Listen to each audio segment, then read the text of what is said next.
Imitation is the fastest way to learn how to become an advanced English speaker. It's also the fastest way to have better conversations and to learn more vocabulary. It's the fastest way to sound like a native English speaker. It's how you learned your language. It's how we learn language naturally. Welcome to this week's imitation lesson. Hey, it's Elisa. Welcome back to Imitation Lesson 6. So today we are going to focus on how you say things. We're going to focus on your phrasing, your intonation, the rhythm in which you speak. That way you are doing it in a natural way. I am also going to give you one little tip on something you should definitely not do if you want native speakers to be able to understand you. I'll do that a little bit later in the video. This time we're going to do something a little bit different. Instead of the fourth part, I'm going to include a quiz in a separate video that will include some of the vocabulary that I use in this one. I'm not going to tell you what any of the words mean. We're going to see if you can figure it out from the context clues, which basically means guessing. We're going to see if you can guess what the words mean. So look out for that quiz. It will probably come out a little bit after this video does, but once it is out, I will make sure that it is linked in the description. And I'll also do a full video on the vocabulary words that I use in this video. Well, not all of them, but some of them I will point out 5 or so of those, and I'll do a whole separate video on those and go over what they all mean. And once that is out, I will also put that in the description below. But the easiest way to make sure that you don't miss it is to subscribe and hit the notification bell, and then that way you'll know when it comes out. Okay, so we're going to start with my little story, my little monologue, and then we're going to do some repetition, but this repetition is going to be a little bit different than the way that we usually do it. I will tell you about it when we get there, and then we'll still do the shadowing part, and then like I said, there will be a quiz about the vocabulary and some of the phrasing that I use so you can see if you're picking it up using your context clues. And along the way, I will make sure that I point out things that are important for you to know, just so that you are saying things naturally in the same way that a native speaker would. Let's get going. All right, so let's get on to our first part. All you're going to do is listen to what I say. So we're really focusing on the rhythm and the pace at which I speak in this lesson. So make sure you're paying attention to that more than anything else. But of course, you should also pay attention to my facial expressions because those change depending on the rhythm in which I'm speaking as well. And I really want you to pay attention and notice that how I say something, whether it's faster, slower, where I pause, all of these things change the meaning of the word and change kind of the tone of what I'm saying. And that is so important in English. It really is like half of the language. The words are just part of it. The tone and the way that you say things is so much more. All right, let's get going. I've been a bit of a disaster lately. For the past 2 years, I've been trying so hard to be more productive. Completing all of the tasks that I wanted to do within a day was something that was elusive for me. Completing half the tasks that I wanted to do was elusive. I feel like I've tried every productivity app and method out there to no avail. So I did what any modern woman would do. I looked on YouTube to see what other people were doing to be productive. I found a lot of things that were unhelpful or that I've tried before. But I found one thing that I started doing that was so helpful. And that's writing down my schedule. It is so simple, yet effective. First of all, I should mention that for reasons I don't understand, my brain does not seem to like to write down my schedule. It's weird. I'm both a planner and someone who likes to be a little loosey-goosey with the way I go about my day and my life in general. So writing down my schedule for the day can actually be a real challenge for me. But I started doing it and it's been incredibly effective. Unfortunately, the first thing that I realized is that I am way overscheduled. But it was really eye-opening because it explained to me why I was being so unproductive. I have these obligations that are smack dab in the middle of my day, and it frustrates me because I'll be in a rhythm, getting things done, and then this obligation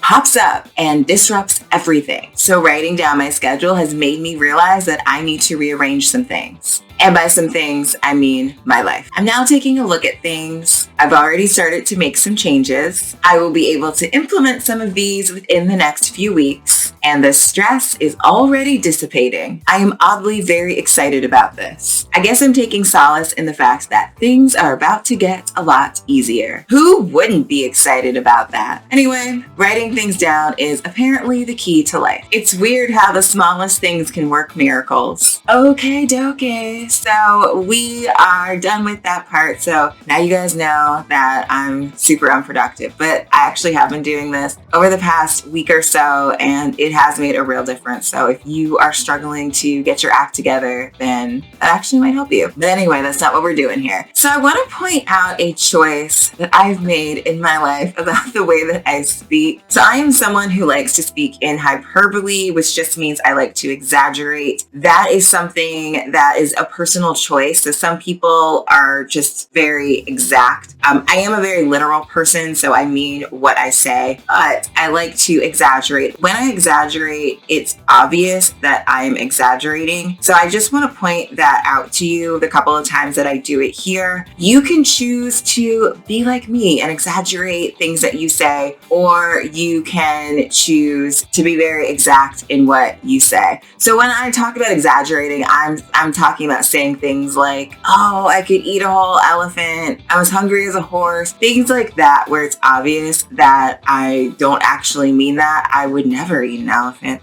Who would do that? No. So right off the top, you'll notice that I say my life has been a little bit of a disaster, and that's not true. My life has not been a disaster. I've been struggling, but I mean, I've been at the beach for like 4 months. So I mean, life's not that bad. There are certainly worse things going on. So my life is absolutely not a disaster, but it's something that I'm saying to explain to the person that I'm talking to how I'm feeling. So it's kind of like relatively speaking to the way that I would go about things, because in this case, I'm talking about being productive. So from the standpoint of being productive, I'm saying that I've gone from here to here. It's actually lower, but you can't see the camera down for how far I have fallen with my productivity. That's just my way of expressing that. And so that's why I'm using a phrase that isn't true and that is absolutely hyperbole. I will do this quite a bit. I mean, you don't want to do it for every sentence because that's annoying. And then at that point, someone is actually going to wonder if you're serious or not. But I probably, in every conversation, and you could probably look back at my imitation videos to see if I do it, but I probably will say something that is a little bit of an exaggeration. It's something that I do quite a bit. But like I said, maybe once or twice in a conversation as I'm describing something. I don't expect for anyone to actually take me seriously, although sometimes